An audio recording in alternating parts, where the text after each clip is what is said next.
మనకి కూడి చేరి వచ్చిన పరిశుద్ధులైన వారికి, ప్రియులైన వారందరికీ ప్రభునామమున వందనములు తెలియజేస్తున్నామండి.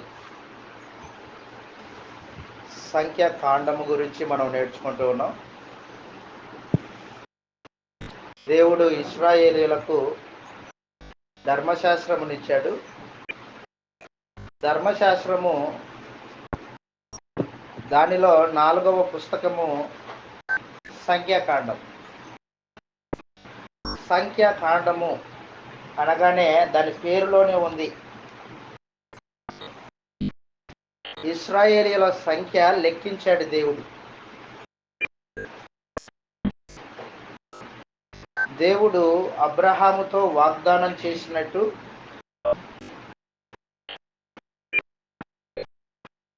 ఇశ్రాయేలీయులను ఐగుప్తు బానిసత్వంలో నుండి విడిపించి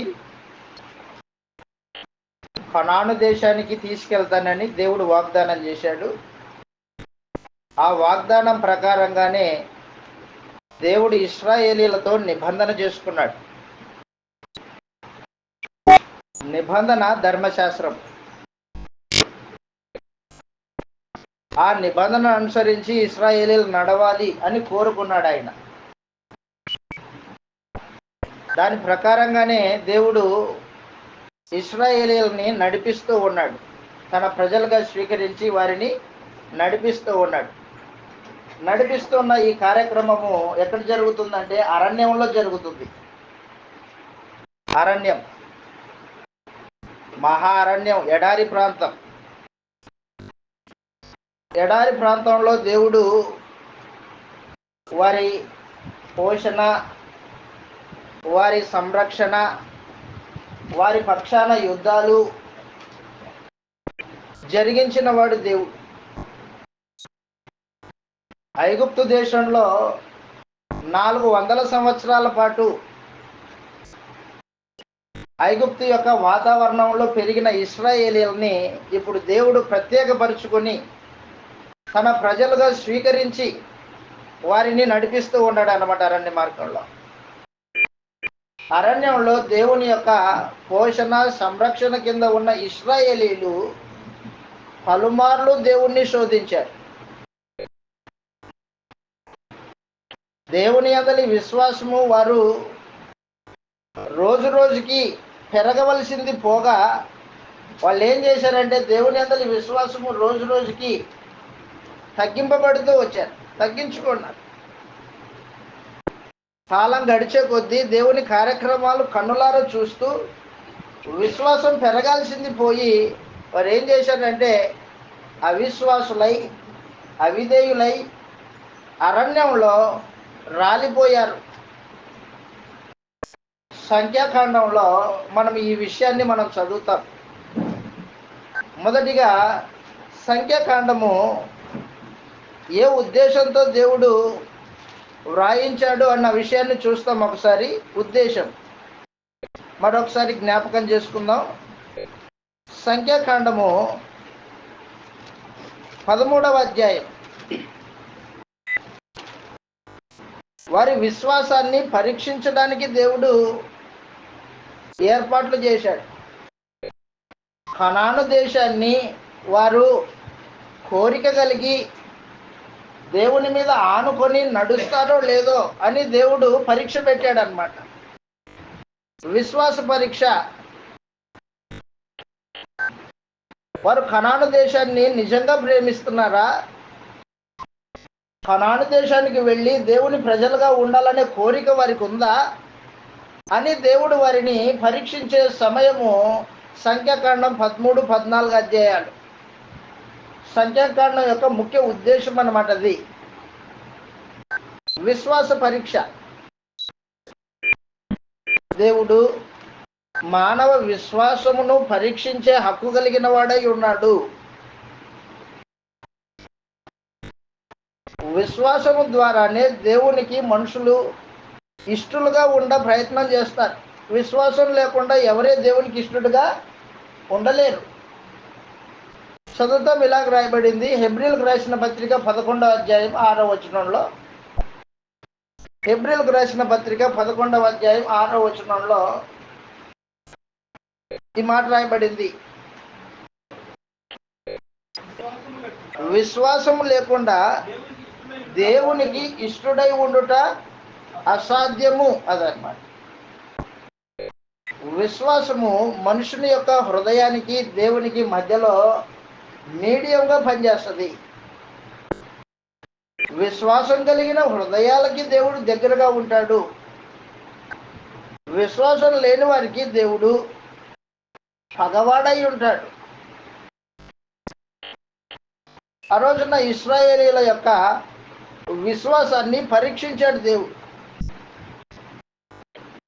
పరీక్షించితే ఆ విశ్వాస పరీక్షలో ఇశ్రాయేలీలు తేలిపోయారు. మొదటి మానవుడైన ఆదాముకి దేవుడు పరీక్ష పెట్టాడు. మనందరికీ తెలుసు. ఏదెన్ తోటలో ఆదామవ్వల్ని రూపించి వారిని తన సహవాసంలో నిలుపుకొని ఆజ్ఞాపించాడు, మంచి చెడ్డలు తెలివినిచ్చి వృక్ష ఫలమును మీరు తినకూడదు, తినుదినమున నిశ్చయముగా చచ్చెదరని నరునికి ఆజ్ఞాపించాడు. ఎప్పుడైతే ఆదాం పండు తిన్నాడో, దేవుని ఆజ్ఞను మీరాడో, అప్పుడు దైవ సహవాసం కోల్పోయాడు. నిబంధన మీరి ఆదాము విశ్వాసఘాతకుడయ్యాడు. పరీక్షలో ఫెయిల్ అయ్యాడు ఆదాం. ఆ రీతిగా ఇశ్రాయేలీలు కూడా అరణ్య ప్రయాణంలో దేవుడు పెట్టిన విశ్వాస పరీక్షకి ఫెయిల్ అయ్యారు. వాళ్ళు ఫెయిల్ అయ్యారు. దేవుని మీద ఆధారపడలేదు. దేవుని నాయకత్వం కింద వాళ్ళు నడిపింపబడడానికి ఇష్టపడలేదు. వాళ్ళు ఐగుప్తు దేశం నుండి దేవుడు వారిని 5 ప్రత్యేకమైన కార్యక్రమాలు వారి కళ్ళెదుట జరిగించి తీసుకొని వచ్చాడు. 5 ప్రత్యేకమైన కార్యక్రమాలు జరిగాయి. భూమి మీద ఏ జనాంగమే ఆ కార్యక్రమాలని ఎరిగిన వారు ఎవరూ లేరు. ఆ 5 కార్యక్రమాలు ఏంటంటే, మొట్టమొదటిది ఇశ్రాయేలీలు ఎర్ర సముద్రంలో ఆరిన నేల మీద నడిచారు. మొదటి కార్యక్రమం అది. ఎర్ర సముద్రం అడ్డొచ్చింది. పైన ఫరో చక్రవర్తి యొక్క సైన్యము వెంటాడుతుంది. ఆ సందర్భంలో దేవుడు ఏం చేశాడంటే, ఎర్ర సముద్రాన్ని పాయలు చేసి అరణ్యంలో సముద్రంలో ఆరిన నేల మీద నడిపించాడు. ఐగుప్తు సైన్యం కూడా అలా నడవాలని ఆలోచన చేసింది. కానీ ఐగుప్తు సైన్యం అంతటిని ఎర్ర సముద్రంలో దేవుడు ఏం చేశాడు? ముంచేశాడు. సంపూర్ణంగా ముంచేశాడు. 2, అరణ్యంలోకి వచ్చిన తర్వాత వారి కొరకు ఆకాశం నుండి మన్నా కురిపించాడు. భూమి మీద ఏ జాతే కానీ భూమి పంట తిన్నారే తప్ప ఆకాశపు మన్నా ఎవరు తినలేదు. మీరు నా ప్రజలు, నాకు ప్రత్యేకం, నేను మీ రాజుని అని దేవుడు ఏం చేశాడంటే, ఆకాశపు మన్నా వారికి ఏర్పాటు చేసి పెట్టాడు. అరణ్య ప్రయాణమంత కాలం 40 సంవత్సరాలు. ఈ 40 సంవత్సరాలు ఆకాశం నుండి మన్నా కురిసేది. వారు వాటిని ఆహారంగా, రొట్టెలుగా సిద్ధం చేసుకొని తినేవాళ్ళు 40 సంవత్సరాలు. ఆ తర్వాత ప్రత్యేకమైనది 3వది, బండ నుంచి నీళ్ళు ఇచ్చాడు దేవుడు. సముద్రంలో సెలయేర్లలో నీళ్లు తాగిన వాళ్ళు ఉండొచ్చు, కానీ బండ నుండి నీళ్లు తాగిన వాళ్ళు నా ప్రజలు, ప్రత్యేకమైన ఇశ్రాయేలీలు మాత్రమే. ఎవరే లేరు భూమి మీద. 4వది, వారి నిమిత్తము దేవుడు ఏం చేశాడంటే, అది ఎడారి ప్రాంతం. ఎడారి ప్రాంతంలో ఎండ విపరీతంగా ఉంటుంది. ఆ ఎండ దెబ్బకు వారు ఇబ్బంది పడకూడదని ఒక మేఘమును నీడగా ఏర్పాటు చేసి పెట్టాడు దేవుడు. మేఘమును నీడగా ఇచ్చాడు. ఐదవది, కరెంటు లేని కాలంలో, కరెంటును కనుక్కున్నది ఎవరు? బల్బును కనుక్కున్నదేమో Thomas Alva Edison. Thomas Alva Edison బల్బును కనుక్కున్నాడు. ఎప్పుడైతే బల్బు వచ్చిందో అప్పుడు లోకానికి చీకట్లో నుంచి వెలుగు వచ్చింది. క్రీస్తు పూర్వము 1500 సంవత్సరాల కాలంలో ఇశ్రాయేలీయులు కరెంటును అనుభవించారు. అరణ్యం, చీకటి అరణ్యం. ఆ అరణ్యంలో దేవుడు ఏం చేశాడంటే వాళ్ళకి వెలిగివ్వడానికి మేఘముని ఏర్పాటు చేసి పెట్టాడు. మేఘ స్తంభం అన్నాడు దాన్ని, వెలుగు స్తంభం అది. 5 ప్రత్యేకమైన కార్యక్రమాలు గుర్తుపెట్టుకోండి, మరలా చెప్తున్నా. 1, వారి కొరకు ఎర్ర సముద్రాన్ని పాయలు చేసి ఆరిన నేల మీద నడిపించాడు. 2, వారి కొరకు మన్నాను కురిపించాడు, ఆకాశపు మన్నా. 3, బండు నుంచి నీళ్ళు ఇచ్చాడు. 4, వారికి ఎండ దెబ్బ తగలకూడదని మేఘమును నీడగా ఏర్పాటు చేసి పెట్టాడు. 5, వారు వెలుగు స్తంభం యొక్క వెలుగును అనుభవించిన వాడు. విచిత్రమైన జనాంగం ఇశ్రాయేలీయులు. మరొక విషయాన్ని మనం ఆలోచన చేస్తే, ఇశ్రాయేలీల పక్షాన యుద్ధం చేసిన వాడు యెహోవాయే. నెహమ్యా గ్రంథం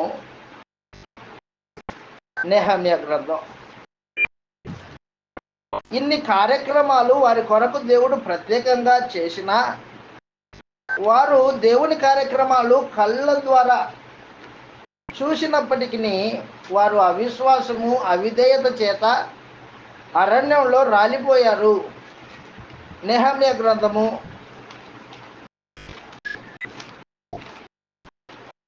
9వ అధ్యాయం. నెహమ్యా ఆ విషయాల్ని మరలా జ్ఞాపకం చేస్తున్నాడు. నెహమ్యా గ్రంథం 9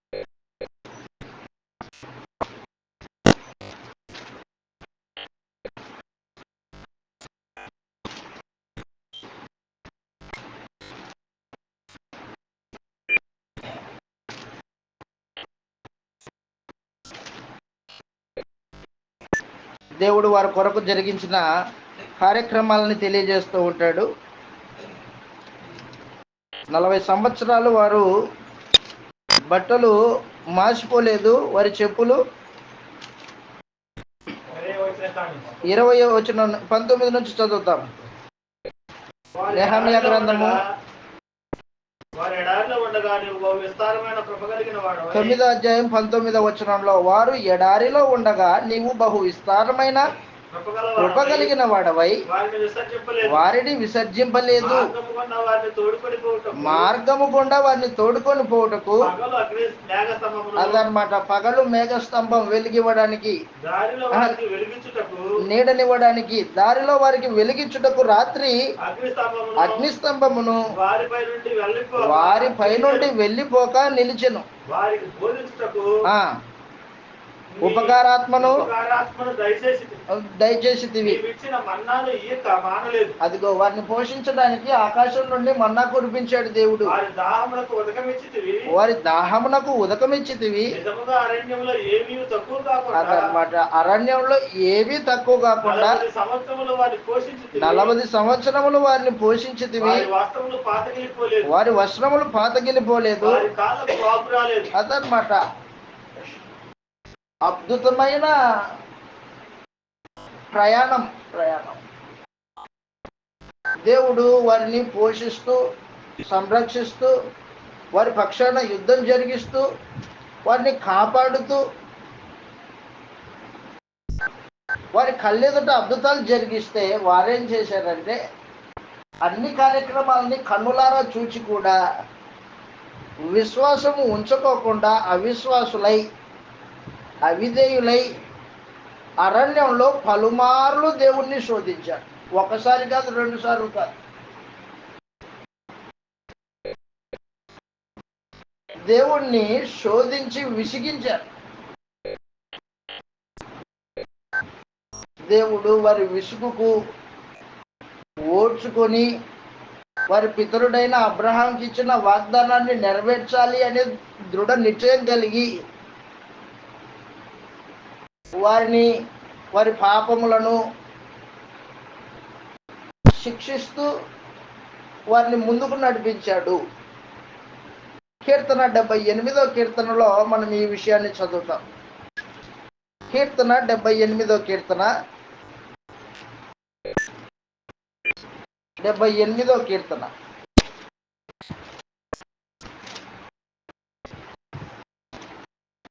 వారు పలుమార్లు దేవుణ్ణి శోధించారు, తిరుగుబాటు చేశారు. 11వ వచనం చదువుతాం. కీర్తన 78వ కీర్తన 11వ వచనంలో ఆయన క్రియలను, ఆయన వారికి చూపిన తన ఆశ్చర్య క్రియలను వారు మరిచిపోయిరి. ఐగుప్తు దేశములోని సోయను క్షేత్రము యందు వారు పితరులు చూచుచూ ఉండగా ఆయన ఆశ్చర్య కార్యములను చేసెను. అదిగో ఆయన సముద్రమును పాయలుగా చేసి వారిని అద్దరికి నడిపించెను. ఏకరాశిగా నిలిపి పగటి వేళ మేఘములో నుండి అగ్ని ప్రకాశములో నుండి అదనమాట త్రోవ చూపెను. బండను చీల్చి సముద్రమంతా సమృద్ధిగా వారికి నీరు త్రాగనిచ్చెను. బండలో నుంచి నీటి కాలువలను రప్పించెను, నీళ్లు ప్రవహింపజేసెను. అదిగో అయినను వారు ఆయనకు విరోధముగా ఇంకను పాపం చేయుచునే వచ్చిరి.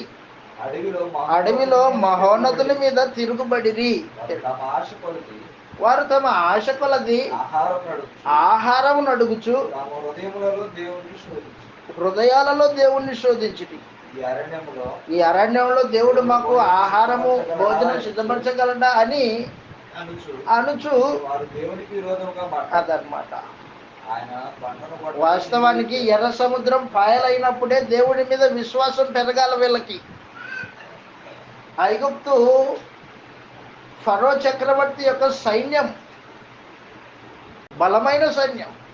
ఆ సైన్యం నుండి దేవుడు విడిపించి అరణ్యంలోకి నడిపించినప్పుడే దేవుని యందలి విశ్వాసము పెరగాలి. కానీ వాళ్ళు అలా కాలేదు. దేవుణ్ణి పలుమార్లు శోధించారు, దేవుని మీద తిరుగుబాటు చేశారు.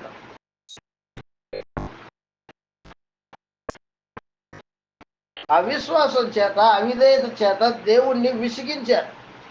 78వ కీర్తన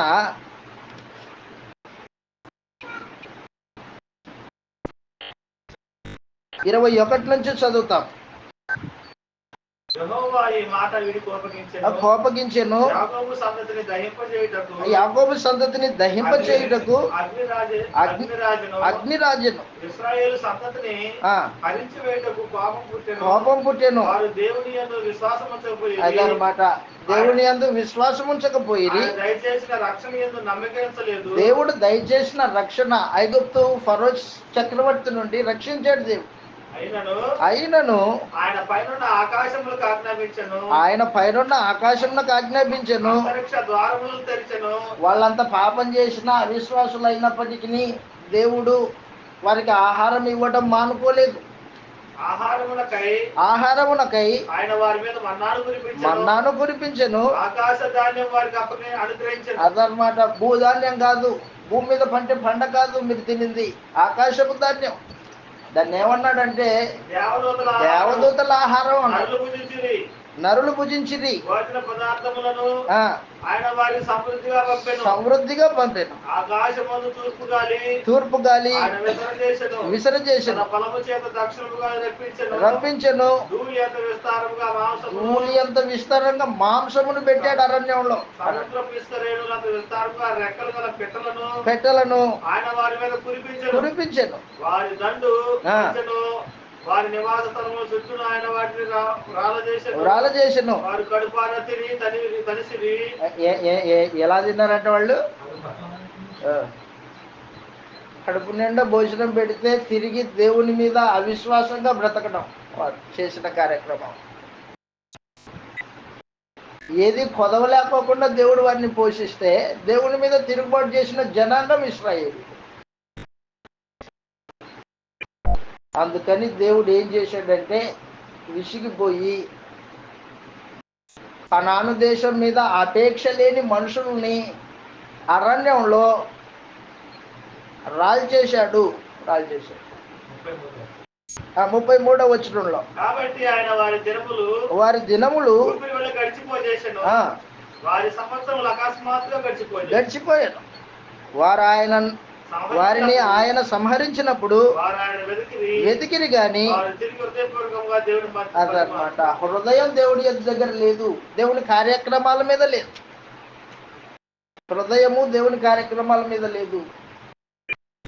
ఎప్పుడు తిరుగుబాటు చేసే జనాంగం. దేవుడు అనుగ్రహించిన మోషే నాయకత్వాన్ని ఇశ్రాయేలీలు తిరస్కరించారు. మోషే మాకు నాయకుడిగా వద్దు, కనాను దేశం వద్దు, ఏమొద్దు మాకు, మేము తిరిగి వెళ్ళిపోతాం, ఐగుప్తు బానిసలుగా బతుకుతాం, గత జీవితమే బాగుంది మాకి అని అరణ్యంలో దేవుని నాయకత్వాన్ని తిరస్కరించి తిరుగుబాటు చేసిన జనాంగం ఇశ్రాయేలు. కొత్త నాయకుడిని ఏర్పాటు చేసుకుందాం, మనం అలా తిరిగి వెళ్దాం ఐగుప్తు దేశానికి అని మనుషులు తిరుగుబాటు చేస్తే దేవుడు ఓడ్చుకుని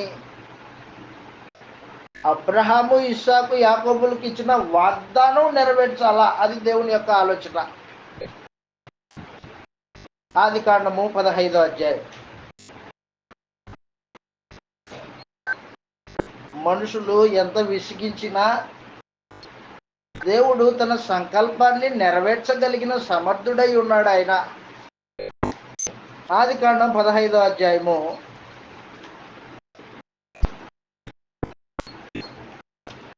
దేవుడు అబ్రహాముతో చేసిన వాగ్దానం ఇది. 15వ అధ్యాయం 12వ వచనం నుండి చదువుతాం, లేదా నేరుగా 13వ వచనంలో ఈ మాట రాయబడింది. ఆయన నీ సంతతి వారు తమది కాని పరదేశమందు నివసించి దాసులుగా ఉందురు, శ్రమ పెట్టుదురు. ఎవరికి దాసులగుదురో నేనే తీర్పు తీర్చి మిక్కిలి ఆస్తితో బయలుదేరి వచ్చేదరు. అదనమాట. కాబట్టి ఇశ్రాయేలుని విడిపించి కనాను దేశానికి నడిపిస్తాను, పాలు తేనెలు ప్రవహించే దేశం అది వాగ్దానం చేశాడు. ఆ వాగ్దానాన్ని నెరవేర్చడానికి దేవుని ఆలోచన, ఆయన హృదయం. కానీ ఇశ్రాయేలేమో కనాను దేశం వద్దు, ఏమొద్దు, మేము తిరిగి వెళ్ళిపోతాం. దేవుడు వారు చేసిన పాపానికి ఏమాత్రం ఒప్పుకోడు, శిక్షిస్తాడు. వారు శిక్ష అనుభవించినా కూడా పాపం చేస్తూనే ఉంటాడు. పాపాన్ని సహించుకునేవాడు కాదు దేవుడు, పాపానికి శిక్ష విధించేవాడు, ఆయన స్వభావం అది. కానీ ఇశ్రాయేలీలు మాత్రము ఒక పక్క పాపం చేస్తూ ఉంటూ దేవుని శిక్ష అనుభవిస్తూ మరలా తిరిగి పాపం చేసే జనాంగం ఇశ్రాయేలీలు. వాళ్ళు పాపం చేస్తారు, ఈయన శిక్షిస్తాడు. పాపము దాని యొక్క శిక్ష సంఖ్యాకాండం మొత్తము విస్తరించింది. కాబట్టి సంఖ్యాకాండం చదువుతూ ఉన్నప్పుడు మనము ప్రాముఖ్యంగా ఈ సంగతులు తేటగా గ్రహించాలి. ఒకటి,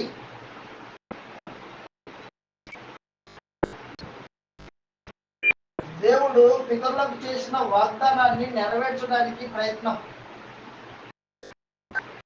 కనాను దేశాన్ని ఇశ్రాయేలీయులకు అనుగ్రహించాలి. మొదటిది, కనాను దేశాన్ని ఇశ్రాయేలీయులకు అనుగ్రహించాలి.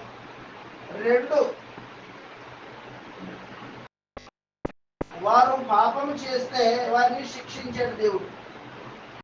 పాపము, శిక్ష. 3, కనాను దేశంలోనికి ప్రవేశించే వాళ్ళు ఎవరంటే విశ్వాసులు. అవిశ్వాసులు కనాను దేశాన్ని చేరలేరు. దేవుని యందు విశ్వాసం కలిగి దేవుని మీద ఆధారపడిన వారు మాత్రమే కనాను దేశంలోనికి, వాగ్దాన భూమిలోనికి ప్రవేశము. ఇది మనం సంఖ్యాకాండంలో చదువుతాం.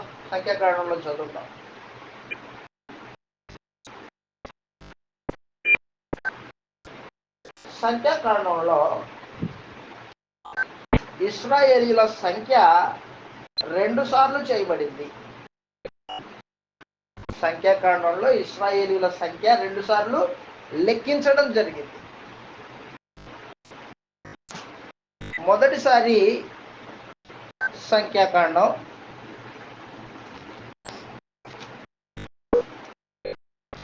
1వ అధ్యాయం మనం చదివితే ఇశ్రాయేలీయుల సంఖ్య ఐగుప్తు దేశం నుండి కనానుకు ప్రయాణమైన వారి సంఖ్య మొదటిగా లెక్కించాడు. సంఖ్యాకాండము 1వ అధ్యాయం మొదటి వచనం చదువుతాం.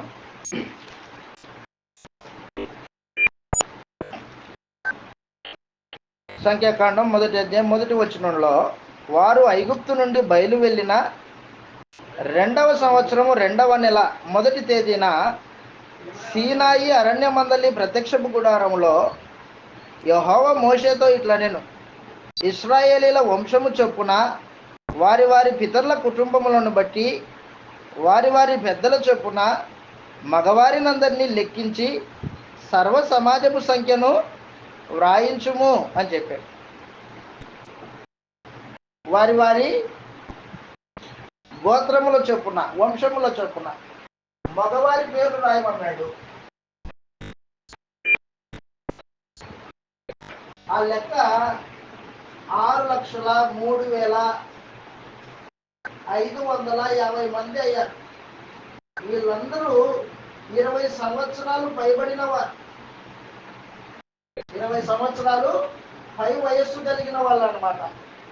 6,03,550 మంది.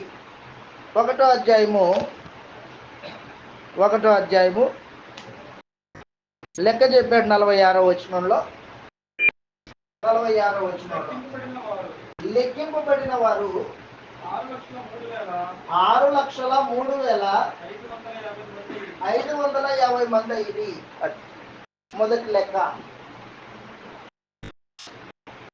ఈ 6,03,550 మంది, దానిలో 2 మాత్రమే కనాను దేశాన్ని ప్రేమించిన వాళ్ళు. 6,03,550 మందిలో 2 మాత్రమే దేవుని యందలి విశ్వాసం కలిగిన వాళ్ళు, దేవుని మీద ఆనుకొని నడిపింపబడిన వారు. మిగతా వాళ్ళంతా ఏమైపోయారు మరి?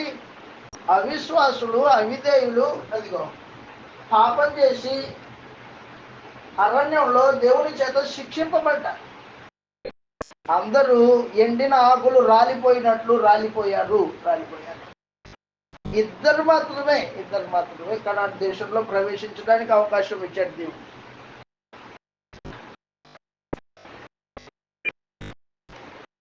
మిగతా వాళ్ళంతా రాలిపోయారు. దేవుని కార్యక్రమాలు కన్నులారా చూచి కూడా హృదయము మూర్ఖత్వం చేత, శరీర సంబంధమైన కోరికల చేత దేవుణ్ణి విసిగించి శోధించిన జనాంగము రాలిపోయారు. ఇది మొదటి సంఖ్య. వారందరూ రాలిపోయేంత వరకు దేవుడు ఏం చేశాడంటే వారిని అరణ్యంలో నడిపించారు. చదువుతాం, ఇలాగ రాయబడింది. సంఖ్యాకాండం 13వ అధ్యాయం. సంఖ్యాకాండం 13వ అధ్యాయం.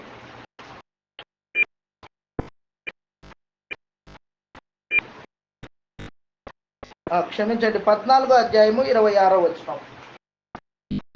సంఖ్యాకాండము 14వ అధ్యాయము 26వ వచనం నుండి చదువుతాం. మరియు యెహోవా ఇలాగు సెలవిచ్చెను, అదనమాట, నాకు విరోధముగా సనుగుచూ ఉండు ఈ చెడ్డ సమాజము. దేవుడే సహించుకోలేకపోయాడు. నేను ఎంతవరకు సహింపగలను? నాకు విరోధముగా సనుగుచున్న సనుగులను వినియున్నాను.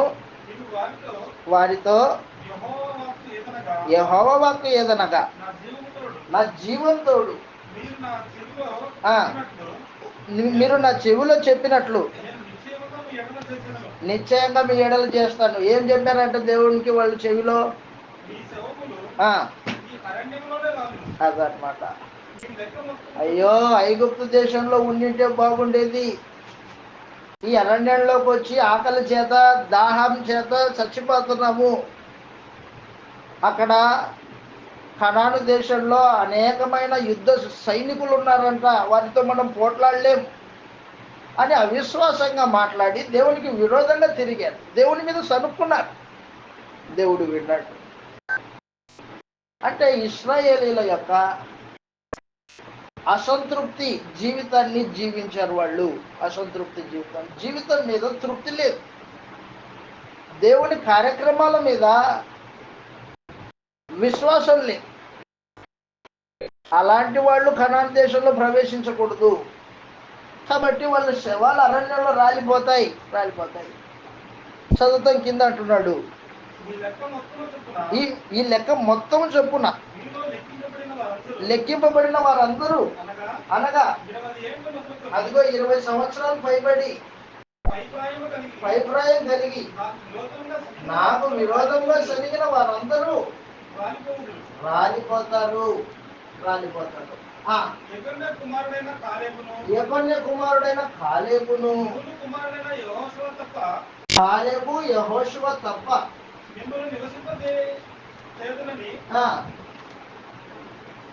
నేను ప్రమాణం చేసిన దేశమందు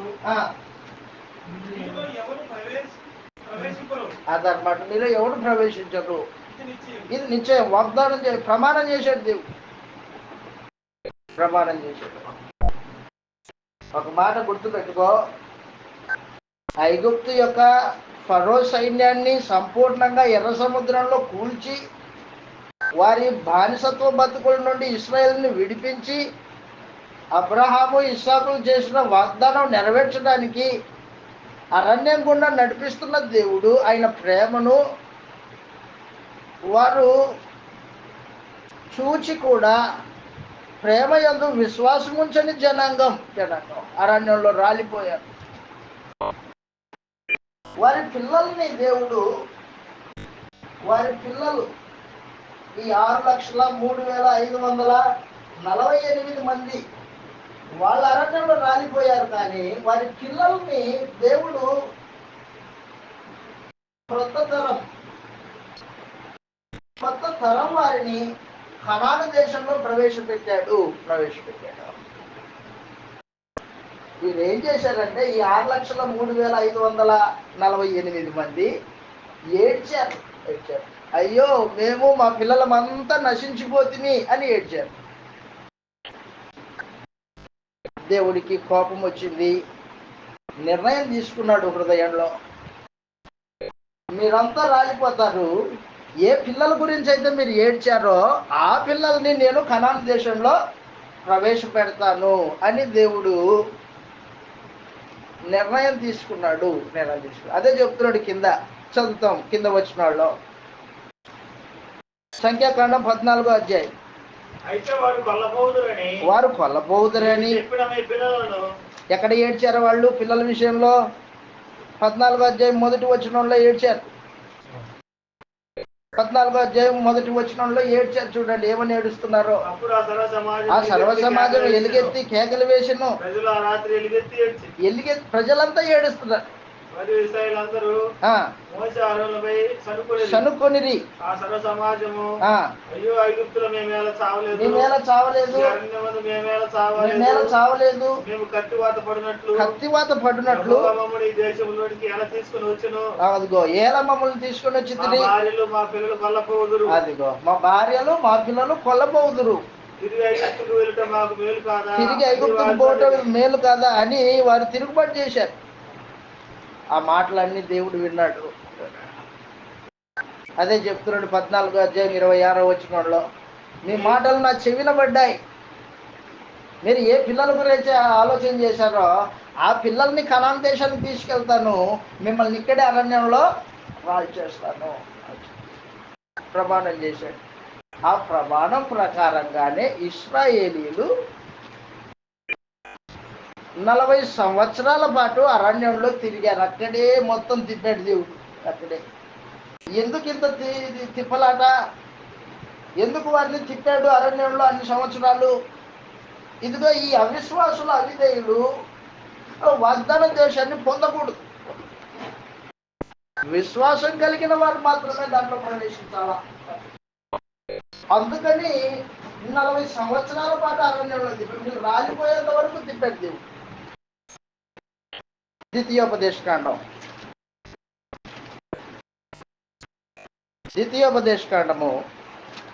2వ అధ్యాయము 14వ వచనంలో ఈ మాట రాయబడింది. ద్వితీయోపదేశకాండము 2వ అధ్యాయం 14వ వచనంలో, మనము కాదేషు బర్నేయలో నుండి బయలుదేరి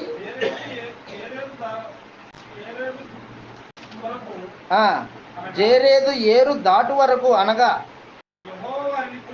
యెహోవా వారిని గూర్చి, అదిగో ఈ 6,03,548 మంది గూర్చి ప్రమాణం చేసేటే, ఆ ప్రమాణము నెరవేరేంత వరకు సైనికులైన ఆ మనుషులు తరం వారందరూ సేనలో ఉండకోకుండా నశించు వరకు మనం నడిచిన కాలము 38 సంవత్సరములు. అంతేకాదు అదనమాట. మాట అండర్లైన్ చేసుకోండి. వారు నశించు వరకు సేన మధ్యలో నుండి సంహరించుటకు దేవుని బలము చేత మనుషులు రక్షింపబడాలా, కృప పొందాల వాస్తవానికి. కానీ దేవుని బలము వీరికి విరోధంగా తిప్పబడింది. ఎందుకు విరోధంగా తిప్పబడింది? వారు దేవుని మీద సనిగారు. మొట్టమొదటి వారు ఆయన యందు విశ్వాసం ఉంచలేదు. 2, 3 వారు గత కాల జీవితాన్ని మనసులో పెట్టుకొని జీవితాన్ని కొనసాగించారే తప్ప ప్రస్తుతం దేవుడు వారికి జరిగిస్తున్న కార్యక్రమాలని మనసు పెట్టిన వాళ్ళు కాదు. ఈ రోజున కూడా అనేక మంది పాపముల చేత అపరాధముల చేత చనిపోయిన మనల్ని తన కుమారుడైన క్రీస్తు యేసుని లోకానికి పంపించి మన పాపముల కొరకు తన కుమారుడికి శిక్ష వేసి ఆయన్ని నలగొట్టి ఆయన రక్తమునందు విశ్వాసం చేత మనల్ని రక్షించడానికి ఇష్టపడ్డాడు దేవుడు. ఇష్టపడి కార్యక్రమాలు జరిగించాడు. సువార్త ద్వారా పిలిచాడు మనల్ని. యేసు దేవుడి కుమారుడని నమ్మి బాప్తిసం పొందిన వారిని రక్షించాడు. పరలోకపు ఆహారం పెట్టాడు మనకి. వాక్యం పరలోకపు ఆహారం. దాహార్తిని తీర్చాడు. ఆత్మ సంబంధమైన దాహం తీర్చాడు యేసు ప్రభు ద్వారా మనకి. తన సహవాసానికి రానిచ్చాడు. కొత్త నిబంధన చేశాడు. వారికి ఏ విధంగా జరిగించాడో వారి కంటే ఉన్నతంగా మనకి క్రీస్తు ద్వారా జరిగించాడు.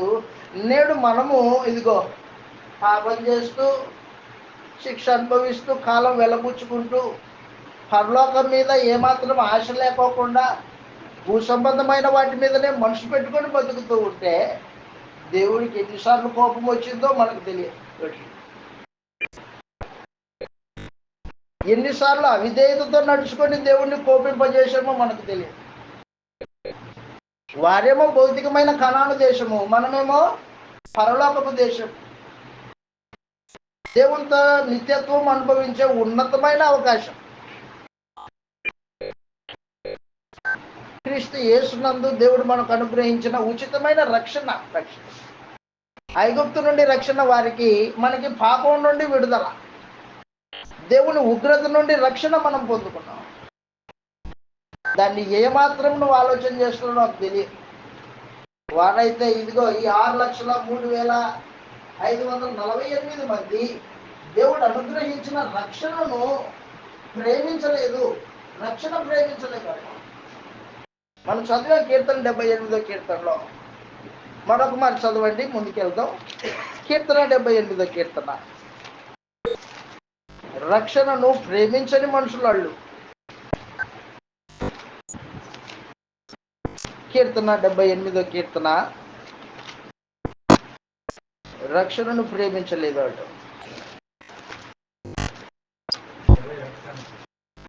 కీర్తన 78వ కీర్తన. నిబంధనని నమ్మకంగా గైకొనలేకపోయారు వాళ్ళు. 22వ వచనం. కీర్తన 78వ కీర్తన 22వ వచనంలో వారు దేవుని యందు విశ్వాసం ఉంచకపోయిరి. అదనమాట సమాచారం. దేవుడు ఈ రోజున మనకు అనుగ్రహించిన రక్షణ, మన పాపముల నుండి విడుదల, దేవుని ఉగ్రత నుండి రక్షణ ఉచితంగా అనుగ్రహించాడు. యేసు ప్రభునందలి విశ్వాసం వలన అనుగ్రహించాడు. చదువుతాం, ఇలాగ రాయబడింది రోమీయులకు రాసిన పత్రిక 6వ అధ్యాయం. ఉచితంగా దేవుడు మనకు అనుగ్రహించిన రక్షణ. రోమీయులకు రాసిన పత్రిక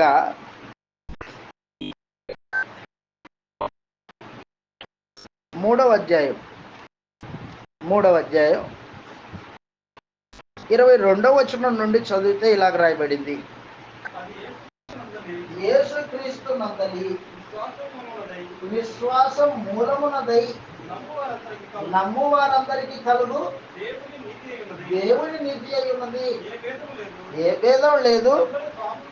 పాపం చేసి దేవుడు అనుగ్రహించి మహిమను పొందలేకపోతున్నారు. కాబట్టి అదనమాట, నమ్మువారు యేసు ప్రభు శిలువ రక్తమునందు విశ్వాసము చేత నమ్మువారు ఆయన కృపను బట్టి క్రీస్తు యేసునందు విమోచన ద్వారా అదనమాట ఉచితముగా నీతిమంతులుగా తీర్చబడింది. దేవుని ఉగ్రత నుండి రక్షణ వచ్చింది మనకి. ఈ రక్షణను ప్రేమించే వాళ్ళు ఎంతమంది? విశ్వాసంతో నమ్మకంగా నడుచుకునే వాళ్ళు ఎంతమంది? కూర్చున్న మనలో ఎంతమంది? వారు అవిశ్వాసం చేత దేవుని నిబంధనలో లోబడకపోవడం చేత నశించిపోయారు. ఏ పిల్లల గురించి అయితే వాళ్ళు ఏడ్చారో ఆ ప్రతుత్తరం వారికి కనాను దేశాన్ని ప్రవేశింపజేస్తానని దేవుడు వాగ్దానం చేశాడు. దాన్ని అలాగే జరిగించాడు. అది సంఖ్యాకాండం 26వ అధ్యాయంలో మనం చదువుతాం. సంఖ్యాకాండము 26వ అధ్యాయం మొదటి వచనంలో 26వ అధ్యాయం మొదటి వచనం. రెండవసారి ఇశ్రాయేలీల సర్వ సమాజమును లెక్కించమని దేవుడు సెలవిచ్చాడు. రెండవసారి లెక్క ఇది. ఆ తెగులు పోయిన తర్వాత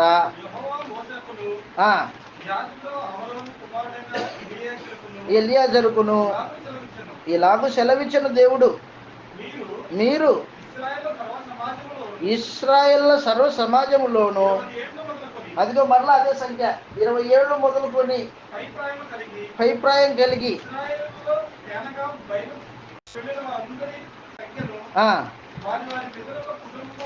చొప్పున కాబట్టి అభిప్రాయం కలిగిన వారిని లెక్కింపుడని యెహోవా మోషేకును ఆజ్ఞాపించినట్లు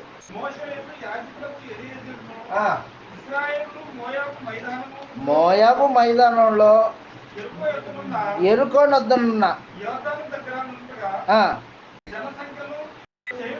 చేయుడని అదనమాట. రెండవసారి జనసంఖ్య.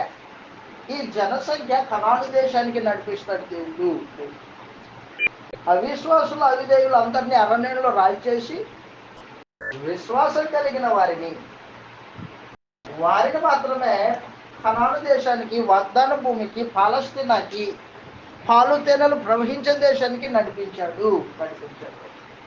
ఈ సంఖ్యాకాండం మనం చదువుతూ ఉన్నప్పుడు మన పరలోకపు ప్రయాణం మనకు గుర్తుండాలా. అందరూ నమ్ముతారు, అందరూ ప్రార్థన చేస్తారు, అందరూ సంఘంలో కూర్చుంటారు, పాటలు పాడతారు, ఆరాధన చేస్తారు. కానీ వారి హృదయాలలో దేవుని అందరి విశ్వాసం ఉండదు. వారు అనుభవిస్తున్న పరిస్థితుల మీద దేవుని మీద ఆనుకోరు. అవిశ్వాసం అవిధేయత. మన దినచర్యలో దేవుని మీద ఆనుకున్న జీవిత అనుభవం ఉందా మనకి? ఈరోజు ఈ ఆహారం అనుగ్రహించావు దేవా, నీకు స్తోత్రం. ఈ దినాన్ని ఇచ్చావు తండ్రి, నీకు స్తోత్రం అని దేవుని మీద ఆధారపడి, అయా ఈ దినంలో పాపం చేయకుండా బ్రతకడానికి నాకు సహాయం చేయి, పరలోక దేశాన్ని ప్రేమించేటట్టు సహాయం చేయి, నేను పరలోకాన్ని రావాలా. అలాంటి అపేక్ష కలిగిన వారు మాత్రమే పరలోకానికి వెళ్తారు తప్ప కేవలము లోక సంబంధంగా ఆచారాలు పాటిస్తూ శుక్రవారము ప్రార్థన, బుధవారము ప్రార్థన కూడిక, స్త్రీల కూడిక, ఆదివారం ఆరాధన 2 గంటలు, అది బైబిల్ తెరిస్తే తెరుస్తావు, లేకపోతే లేదు. నీకు ఇష్టమైతే కూర్చుంటావు, లేకపోతే లేదు. అలాంటి అవిశ్వాసులైన వారు పరలోకం వెళ్తారంటావా? క్రొత్త నిబంధనని నమ్మకంగా గైకొనని వాళ్ళు పరలోకం వెళ్తారంటావా? అనుమానమే. అదిగో వారు వెళ్ళలేరు, ధర్మశాస్త్రం ఇచ్చాడు, వారు వెళ్ళరా. కానీ వారి పిల్లల్ని లెక్కించడం చెప్పాడు. రెండవసారి లెక్కించినప్పుడు సంఖ్య ఎంత వచ్చిందో తెలిసిన దాదాపు 6 లక్షలు. అక్కడే చదువుతాం 26వ అధ్యాయంలో, సంఖ్యాకాండం 26వ అధ్యాయంలో వారి లెక్క చెప్పాడు. 51వ వచనంలో, సంఖ్యాకాండము 26వ అధ్యాయము 51వ వచనంలో, ఇశ్రాయేలులో లెక్కింపబడిన వారు 6,00,000. బాగా గుర్తుపెట్టుకోండి, 6,00,000,000 730 క్షమించండి, 730. వాళ్ళు ఎంతమంది అప్పుడు? పాత సంఖ్య ఎంత? 6,03,550 మంది. ఇప్పుడు ఎంత సంఖ్య? 6,01,730 మంది. దేవుని ప్రేమ మనకు అర్థం కావాలి. ఇక్కడ దేవుని ప్రేమ అర్థం కావాలి. పాపం చేసిన వారిని శిక్షించినప్పటికీ ఇశ్రాయేలీల సంఖ్యలో దాదాపు ఏమాత్రం భేదం లేకోకుండా కనాను దేశానికి నడిపించిన వాడు దేవుడు. ఆయన ప్రేమ తరిగిపోయేది కాదు, ఆయన ప్రేమ తరిగిపోదు. మనుషులు అవిశ్వాసులు అయినప్పటికీ అవిశ్వాసుల్ని అరణ్యంలో రాల్చేసి విశ్వాసం కలిగిన వారిని నడిపించే దేవుడు ఆయన నమ్మకస్తుడు. కాబట్టి సంఖ్యాకాండం చదువుతూ ఉన్నప్పుడు దేవుడు పాపాన్ని ద్వేషిస్తాడు, పాపాన్ని శిక్షిస్తాడు. దేవుడు వాగ్దానం చేసిన వాడు కాబట్టి నమ్మదగిన వాడు. ఆయన ప్రేమను మనం అర్థం చేసుకోవాలి. సంఖ్యాకాండం చదువుతూ ఉంటే ఆయన ప్రేమ అర్థం కావాలి. 6,01,730 మంది సంఖ్య తక్కువగాలే కనాన్ దేశానికి నడిపించారు. కాబట్టి సంఖ్యాకాండము మనం నేర్చుకుంటున్నప్పుడు ఈ విషయాలు మనం గమనించాలి. దేవుడు వారిని పలుమార్లు హెచ్చరించాడు, కానీ వాళ్ళు తిరుగుబాటు చేస్తూనే వచ్చిన జనాంగం. కనాను దేశాన్ని ప్రేమించని వాళ్ళు వారు పాపం చేస్తూ శిక్షింపబడ్డారే తప్ప అరే పాపాన్ని మానుకుందాం, దేవుని మనస్సుని గాయం చేయకుండా బతుకుతాం అనే భావన వారి హృదయాల్లో లేకుండా పోయింది.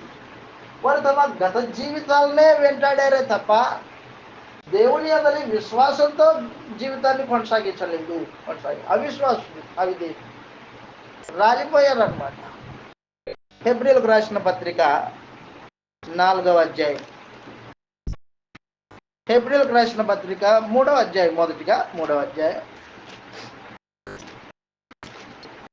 4వ అధ్యాయం మొదటి వచనం చూద్దాం, తర్వాత 3వ అధ్యాయం చూద్దాం. హెబ్రీలకు రాసిన పత్రిక 4వ అధ్యాయం మొదటి వచనంలో బాగా గుర్తుపెట్టుకోండి, ఆయన యొక్క విశ్రాంతిలో ప్రవేశించుదామని వాగ్దానం. ఇశ్రాయేలీలకు విశ్రాంతి కనాను దేశం,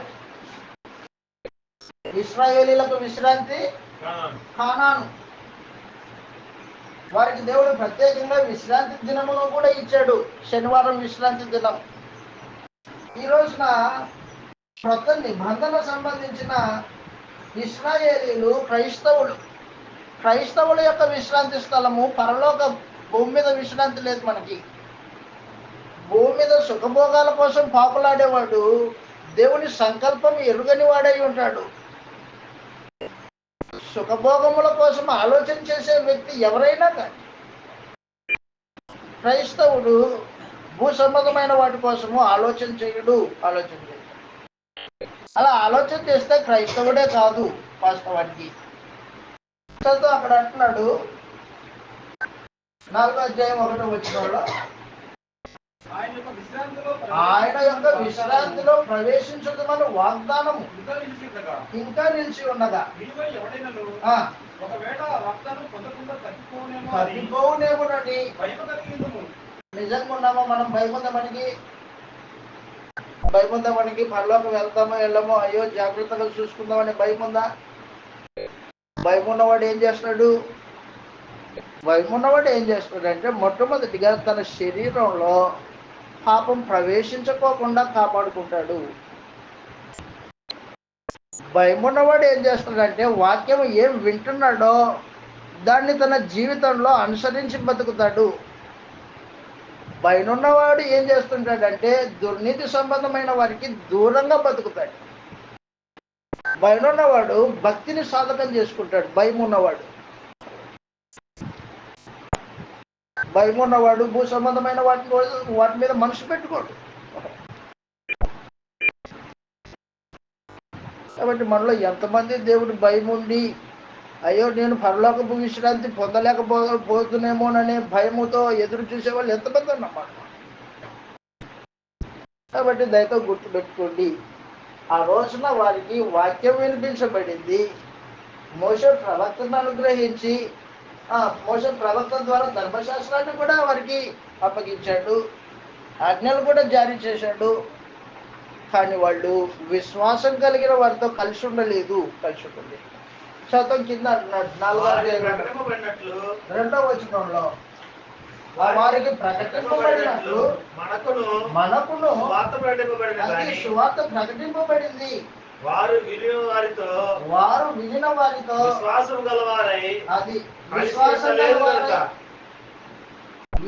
గలవారై కలిసి ఉండలేదు.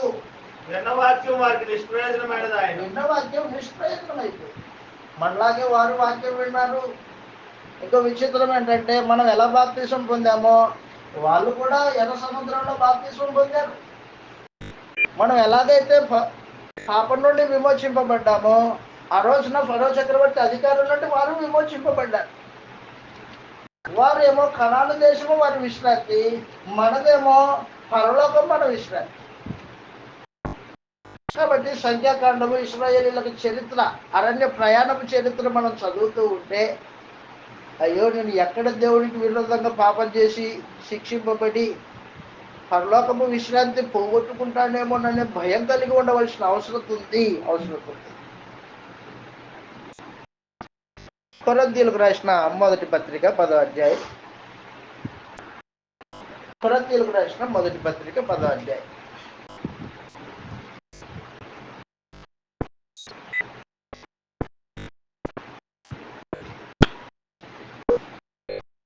అరణ్యంలో వారు చేసిన పాపాల గురించి మాట్లాడాడు కొత్త నిబంధనలో. కొరింథీయులకు రాసిన మొదటి పత్రిక 10వ అధ్యాయం మొదటి వచనం నుండి చదువుతాం. మొదటి వచనం నుండి, సహోదరులారా, ఈ సంగతి మీకు తెలియకుండా నాకు ఇష్టం లేదు. అదేంటి? మన పితరులు అంటే ఇశ్రాయేలీలు. మన పితరులందరూ మేఘము కింద నడిచిరి. వారందరూ సముద్రంలో నడిచిరి. అందరూ మోషేను బట్టి మేఘములోను అదిగో బాప్తిస్మం పొందారు. అందరూ ఆత్మ సంబంధమైన ఒకే ఆహారం, అది మన్నా. ఒకే పానం చేసేది, బండి నుంచి వచ్చిన నీళ్ళవి. ఎలాగనగా వెంబడించిన ఆత్మ సంబంధమైన బండలోనిది త్రాగిరి.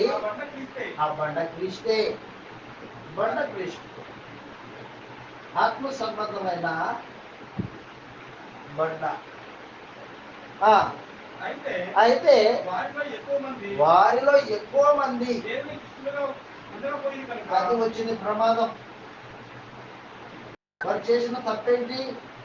దేవునికి ఇష్టలుగా ఉండకపోయిరి గనుక అరణ్యంలో సంహరింపబడిరి. వారు చేసిన మరొక తప్పు మాట్లాడాడు. ఏం చేశారంటే వాళ్ళు ఆశించారు.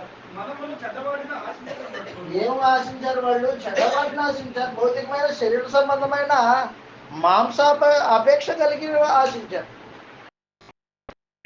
శరీర సంబంధమైనవే చూసుకున్నారు తప్ప, అదే పరమంతున్న దేవుడు మమ్మల్ని నడిపిస్తున్నాడు, ఆయన మమ్మల్ని రక్షించి తీసుకొని వస్తున్నాడు, ఆయన మార్గంలో నడుచుకుందాం అనే భావన వారికి లేదు. ఒక మాట, ప్రయాణంలో ఉంటే వసతులు అన్నీ కరెక్ట్గా ఉంటాయా? మీరంతా ప్రయాణం చేసి వచ్చారు, నేను ప్రయాణం చేసి వచ్చాను.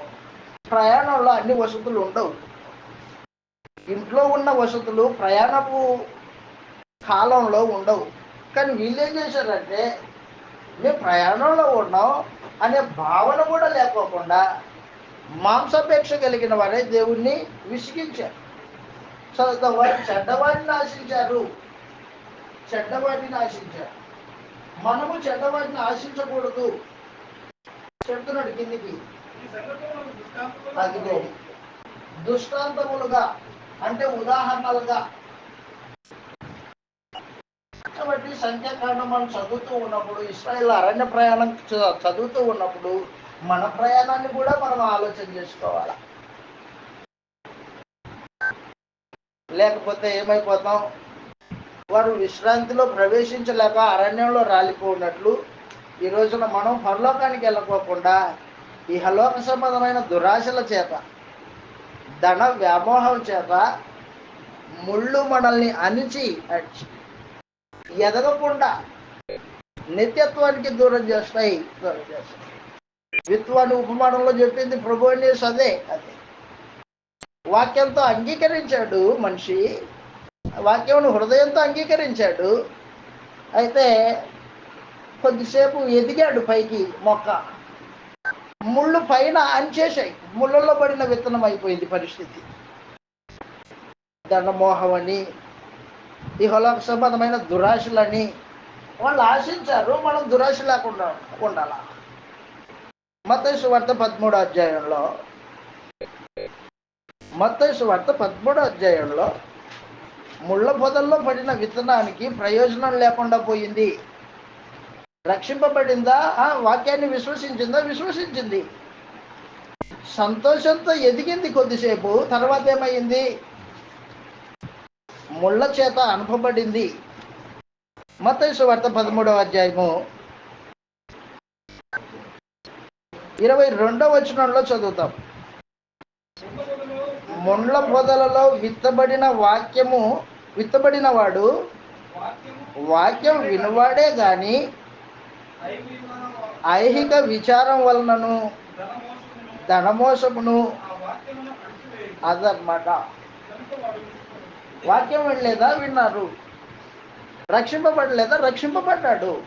కానీ ఏమైంది? కాలం గడిచే కొద్దీ ఈ జీవిత ప్రయాణంలో, ఈ భూసంబంధమైన జీవిత విధానంలో దేవుని యందలి విశ్వాసము హృదయంలో కరువైపోయి ధనమోసము ఐహిక విచారం చేత కొట్టబడుతూ మొక్క ముళ్ళ చేత కప్పబడి చచ్చిపోయింది.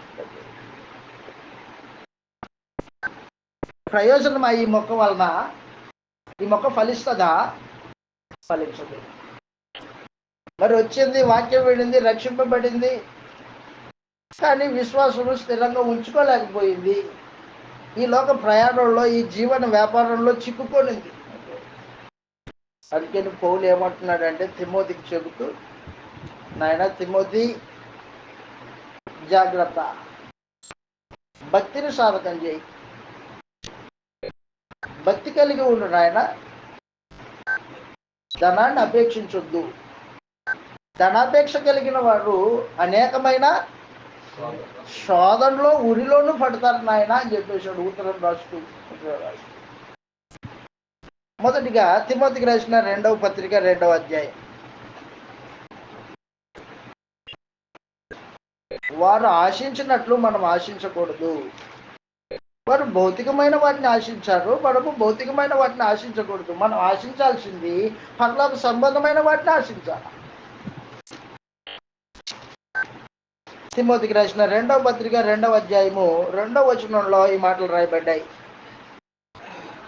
తిమోతికి రాసిన 2వ పత్రిక 2వ అధ్యాయం 2వ వచనంలో, అనేక సాక్షుల ఎదుట, మొదటి నుంచి చదువుదాం.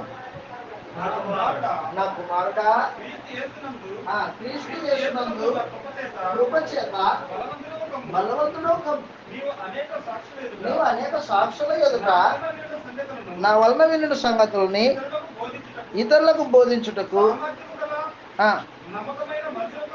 అప్పగించుము. క్రీస్తు యేసు యొక్క అదనమాట మంచి సైనికుని వలె నాతో కూడా. ఆనాటి ఇశ్రాయేలీయుల సైనికులు ఏమయ్యారు? భౌతికమైన వాటిని ఆశించారు, వ్యభిచరించారు, దేవునికి అయిష్టలుగా బతికారు, రాలిపోయారు. సుఖభోగాల కోసం ఎదురు చూశాడు దేవుని యొద్ద వాళ్ళు. కానీ నువ్వు మాత్రం నాయన తిమోతి మంచి సైనికుని వల్లే నాతో పాటు శ్రమ అనుభవించు. కాబట్టి నేటి క్రైస్తవులు సుఖభోగాల కోసం ఆలోచన చేసేవాళ్ళు కాదు, శ్రమ పడే మనసు కలిగిన వాళ్ళు. చదువుతాం, కిందికి అంటున్నాడు, సైనికుడు ఎవడును యుద్ధమునకు పోవునప్పుడు దండులో చేర్చుకున్న వారికి. మనల్ని దండులో చేర్చుకున్నది ఎవరు? క్రీస్తు ప్రభు. క్రీస్తు ప్రభు తన రక్తం ఇచ్చి కడిగి పాపం నుండి పరిశుద్ధులుగా చేసి తన సైన్యంలో చేర్చుకున్నాడు మనల్ని. మన రాజు కృష్ణ ప్రభువు, ఆయన సైనికులు మనం. ఈ రోజున విజయం చేకూర్చాల్సింది రాజుకి. సైనికులు నమ్మకస్తులైతే విజయం రాజుకు వస్తుంది. సైనికులు అపనమ్మకస్తులైతే, ప్రాణం మీద ప్రీతితో బ్రతికేవాడు యుద్ధము ఏం గెలుస్తాడు? యుద్ధం గెలవలేడు. భూ సంబంధమైన వాటి మీద పాపులాడేవాడు పరలోకపు రాజుతో శ్రమ ఎలా అనుభవిస్తాడు? అనుభవించలేడు. చెప్తున్నాడు కిందికి, ఏమంటున్నాడంటే మనల్ని దండులో చేర్చుకున్న వాడిని సంతోషపెట్టవాలని ఈ జీవన వ్యాపారంలో చిక్కుకొనడు. వ్యాపారం ఇది, వ్యాపారం జీవన వ్యాపారం. ఈ హలోక సంబంధమైనవి నిన్ను అనుస్తాయి. దీంట్లో ధనమోహము నిన్ను అంచేస్తుంది జీవన వ్యాపారంలో పడినవాడు. కాబట్టి తిమోతి, మంచి సైనికుడు వల్లే నాతో పాటు శ్రమపడు. సైనికుడు యుద్ధానికి పోయేటప్పుడు ఒక యుద్ధ సంబంధమైన మనసు కలిగి యుద్ధ సంబంధమైన ఆయుధాలు ధరించుకొని యుద్ధం చేయాలి. ఆ రోజున సైనికులు, ఇశ్రాయేల్ సైనికులు రాలిపోయారు. ఈ రోజున క్రీస్తు సైనికులు రాలిపోయేవాళ్ళు కాదు. నమ్మకం. రక్తం ఇచ్చి మా రాజు నన్ను కొనుక్కున్నాడు, నా రాజుకి నేను నమ్మకంగా ఉండాలనే భావన కలిగిన వాడు. తన ప్రాణం ఇచ్చి నన్ను కొనుక్కున్నాడు, నా ప్రాణం కంటే ఎక్కువగా ఆయనకు నేను సేవ చేయాలి అనే భావన కలిగిన వాళ్ళు ఈ రోజున క్రైస్తవులు. ఈ ధనమోహంలో మునిగిపోయేవాడు క్రైస్తవుడు కాదు. జీవన వ్యాపారంలో చిక్కుకునేవాడు క్రైస్తవుడు కాదు. కానీ మనమేమనుకుంటామంటే బైబిల్ పట్టుకున్న వాళ్ళంతా క్రైస్తవులు అనుకుంటాం. పొరపాటు. రాలిపోయే జనాంగం అది, రాలిపోయే జనాంగం. తిమోతికి రాసిన మొదటి పత్రిక 6వ అధ్యాయం.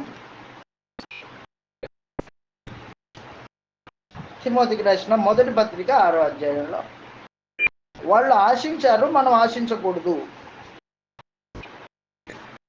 6వ అధ్యాయం, తిమోతికి రాసిన మొదటి పత్రిక 6వ అధ్యాయము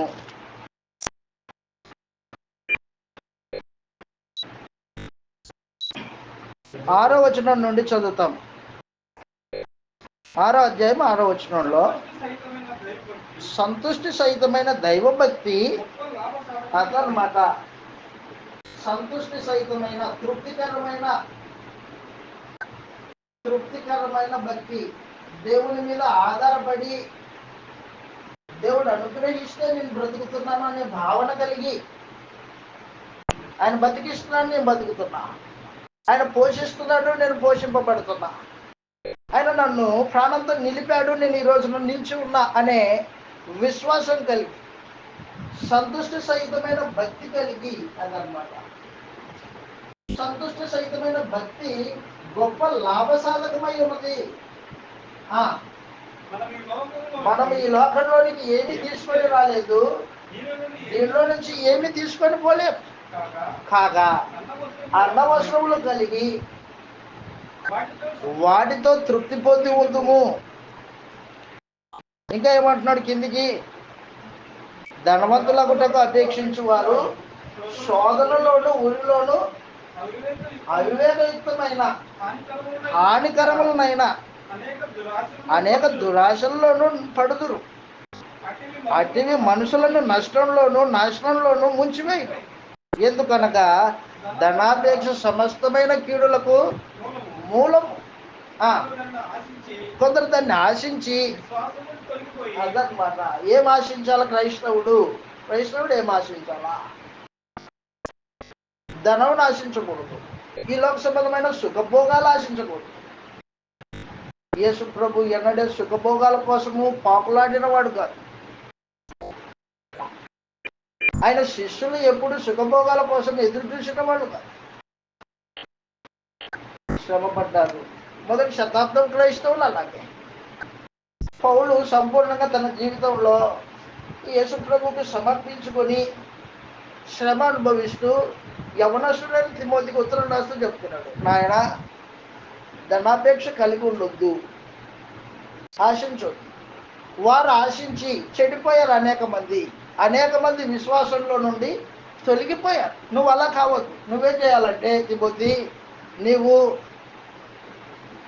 విశ్వాసాన్ని సంపాదించుకో, ప్రేమను సంపాదించుకో, నీతిని సంపాదించుకో, సాత్వికమును సంపాదించుకో. నువ్వు సంపాదించుకోవాల్సింది ఇవి నాయన అని చెప్పేసి అన్నమాట. కాబట్టి క్రైస్తవులుగా మనం ఏది సంపాదించుకోవాలో, ఏంటి ఆశించాలో తేటగా మనం గ్రహించి జీవితాన్ని కొనసాగించాలి. ఆ రోజున వాళ్ళు కనాను దేశానికి వారి విశ్రాంతి, వారు ప్రవేశింపలేకపోయారు. వారు చెడ్డవాటిని ఆశించి ప్రవేశించలేకపోయారు. అవిధేయత చేత, అవిశ్వాసం చేత వారు ప్రవేశించలేకపోయారు. కానీ ఈ రోజున మనము ఒకవేళ వారిలాగే అవిశ్వాసము, అవిధేయత, ఈ లోక సంబంధమైన దురాశలు, ధనమోహము ఉంటే మనం వెళ్ళలేము. మోసపోతున్నాం మనం వాస్తవానికి. ఈ జీవన వ్యాపారాల్లో చిక్కుకొనకుండా తృప్తికరమైన భక్తి కలిగి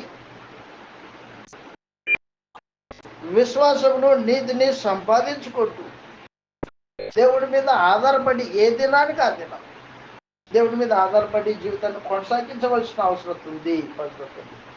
హెబ్రీయులకు రాసిన ఆ మాట చదివి హెబ్రీయులకు రాసిన పత్రికలతో విశ్వాసమును, నీతిని, భక్తిని, సాత్వికమును, 6వ అధ్యాయం 11వ వచనంలో దైవజనుడా నీవైతే వేటిని, ఇదిగో ఈ ధనాపేక్షని విసర్జించి నీతిని, భక్తిని, విశ్వాసమును, ప్రేమను, ఓర్పును సంపాదించుకోవడం ప్రయాసపడు. ఇవి దీనికోసం ప్రయాసపడు నాయన, దీనికోసం ప్రయాసపడు.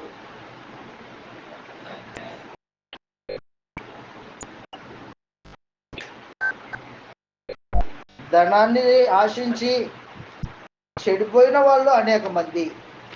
హెబ్రీయులకు రాసిన పత్రిక 3వ అధ్యాయంలో ఇశ్రాయేలీలు పడిపోయింది. ఎందుకు పడిపోయారు వాళ్ళు? అన్ని కార్యక్రమాలని దేవుడు వాళ్ళ కళ్ళెదుట చేశాడు కదా, అయినా ఎందుకు అంటే చెప్తున్నాడు. హెబ్రీయులకు రాసిన పత్రిక 3వ అధ్యాయం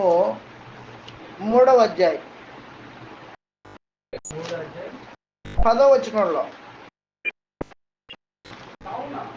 కావున విసిగి వీరెల్లప్పుడూ అదనమాట. ఎక్కడ తప్పిపోయారంటే వాళ్ళు, ఒకటి హృదయ ఆలోచనలోనే పొరపాటు ఉంది. హృదయ ఆలోచన, నీ హృదయము ఆత్మ సంబంధమైన వాటి మీద లేకపోతే నీవు కూడా నీ ఆలోచనలలో తప్పిపోతున్నావు.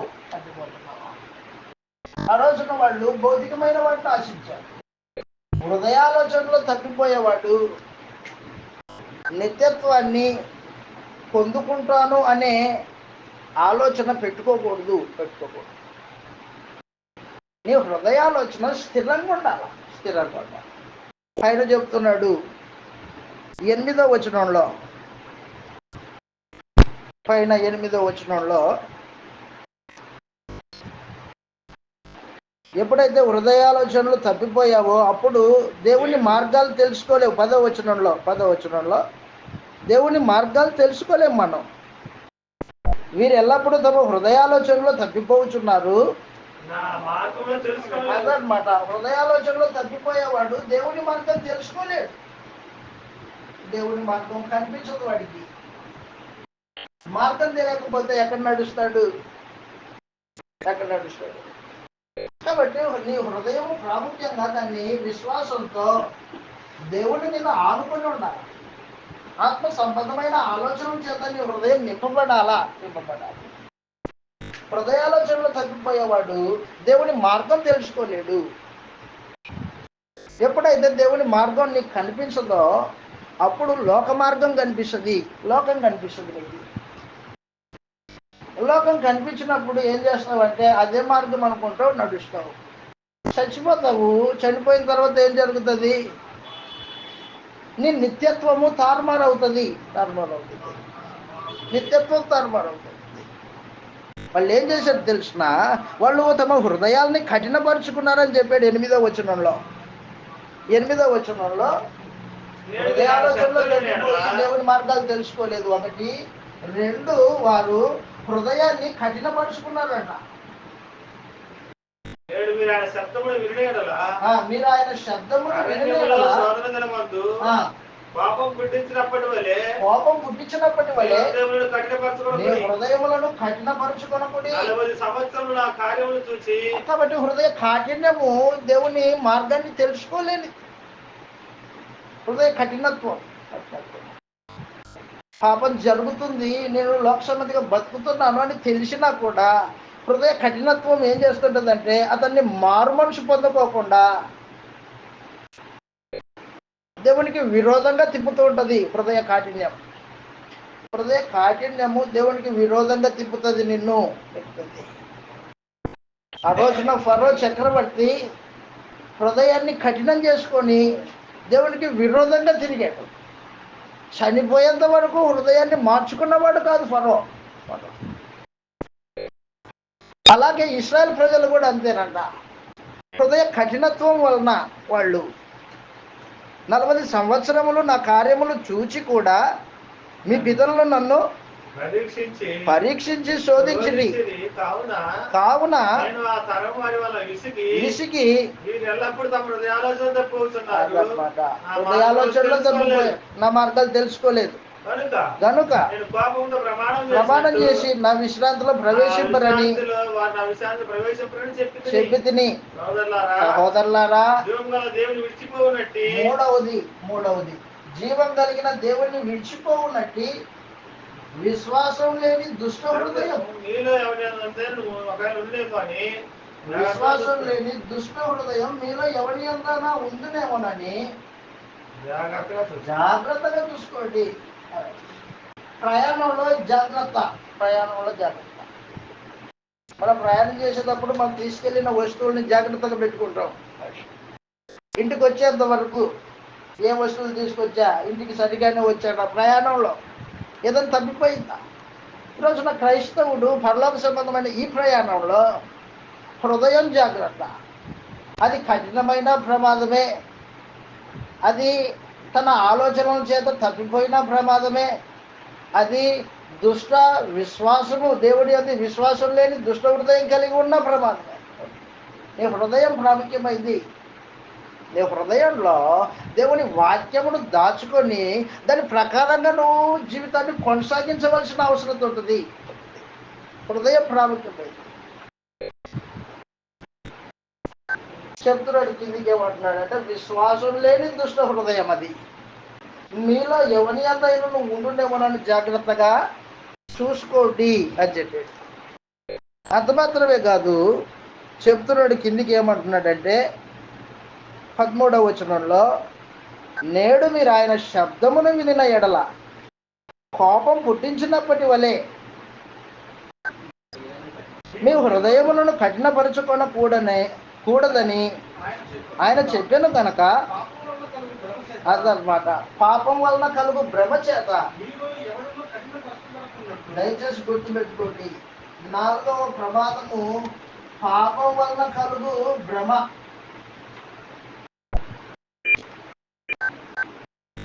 పాపం ఏం చేస్తుంటదంటే నిన్ను భ్రమపరుస్తుంది. పాపం నిన్ను భ్రమపరుస్తుంది. ఏమని? నువ్వు నీతి మార్గంలోనే ఉన్నావులే, ఏం కాదు. కానీ అందరూ చేస్తున్నారు, నువ్వు చేస్తే తప్పు వచ్చిందా దేవుడికి? అందరూ చేస్తున్నారు లోక సంబంధమైన ఆచారాలు. ఒక ఆయన ఫోన్ చేశాడు, క్లాస్కి వస్తానని. మంచిదయా రండి అని చెప్పాను. రండి అని చెప్తే ఆయన ఏమంటాడంటే, సారీ అండి, మా మనవరాలు పుష్పత అయ్యింది, నేను రాలేకపోతున్నా అన్నాడు. ఆచారం లోక సంబంధం ఆచారం అది. ఇంకేం చెప్పేది నేనుగా? సరే నీ ఇష్టం అండి అని చెప్పాను. ఇంకేం మాట్లాడా? అలాంటివన్నీ చేయకూడదని చెప్పాను. సారీ అండి, నేను తర్వాత మాట్లాడతానని ఫోన్ కట్ చేశాడు ఆయన. కాబట్టి దయచేసి గుర్తుపెట్టుకో, పాపము మనల్ని భ్రమపరిచి తన దాసునిగా చేసుకుంటుంది. అది ఆ రోజున ఇశ్రాయేలీలు పాపం వలన భ్రమపరచబడిన వాడే, దేవునికి విరోధంగా తిరిగారు. దేవునికి ఇష్టలుగా ఉండవలసిన వాళ్ళు అయిష్టలుగా బతికారు. కారణం ఏంటి? అదిగో పాపం భ్రమ. పాపాన్ని ఒప్పుకొని విడిచిపెడితే దేవుని కృప పొందే గొప్ప ఉన్నతమైన మార్గంలో మనం ఉన్నాం. క్రీస్తు మార్గంలో కృప ఏం చేస్తుందంటే, పాపం ఒప్పుకున్న వానికి క్షమాపణ దయచేస్తుంది. పాపాన్ని కప్పుకొని ఇదేం కాదులే, అందరిలో లాంటిదే అనుకొని ఆలోచన చేసేవాడు రేపొద్దున ఆ పాపం అతనికి శిక్ష విధించడానికే కారణమవుతుంది. కాబట్టి దయచేసి గుర్తుపెట్టుకో. మొదటి క్లాస్ మనం ముగించుకుంటున్నాం ఈ సమయంలో. ఆ రోజున ఇశ్రాయేలీయులు అరణ్య ప్రయాణం, దేవుడు వారి విశ్వాసాన్ని పరీక్షించాడు. 6,03,550 మంది ప్రయాణమయ్యారు కనాన్ దేశానికి. కానీ ఆ ప్రయాణ కాలంలో వారు దేవునికి అయిష్టులుగా బతికారు. ఆశించకూడని వాటిని, చెడ్డవాటిని ఆశించారు. దేవుణ్ణి విసిగించారు 40 సంవత్సరాలు. దేవుని మీద సనుక్కున్నారు. తృప్తి లేని జీవితాలు జీవించారు వాళ్ళు. కాబట్టి దేవుడు వారిని అరణ్యంలో రాజు చేసాడు. నేడు మనం పరలోకం వెళ్ళడానికి క్రీస్తు వద్దకు దేవుడు నడిపించాడు. ఆయన రక్తం చేత మనల్ని కడిగి పవిత్రపరిచి ఉచితంగా రక్షణ అనుగ్రహించాడు. ఈ రక్షణను మనం ప్రేమించుతూ రక్షణను నమ్మకంగా కొనసాగించవలసిన అవసరం ఉంది. ఈ రక్షణ కొనసాగించే ఈ జీవితంలో ప్రాముఖ్యంగా హృదయము ప్రాముఖ్యమైనది. నీ హృదయ ఆలోచనలు జాగ్రత్తగా చూసుకో.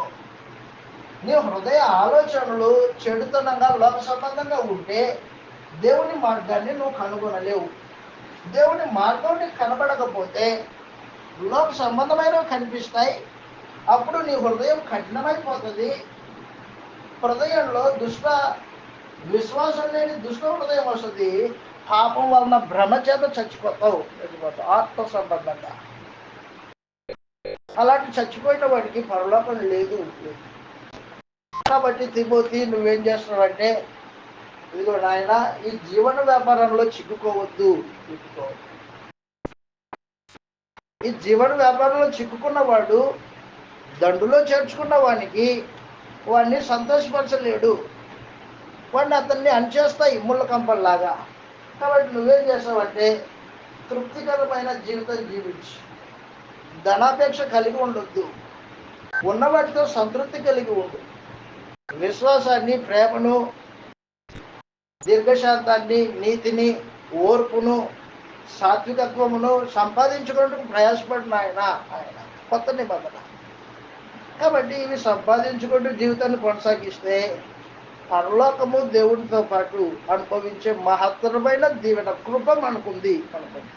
విశ్రాంతి మనకి ఇంకా నిల్చుంది. వారికి విశ్రాంతి లేదు, మనకు విశ్రాంతి నిల్చుంది. ఆ విశ్రాంతి కొరకు ఎంత మేరకు మనం అపేక్ష కలిగి జీవితాన్ని కొనసాగిస్తున్నాము అనేది మనల్ని మనం పరీక్షించుకోవాలని ప్రేమతో మనవి చేస్తూ ఈ మాటలు ముగిస్తూ ఉన్నాను.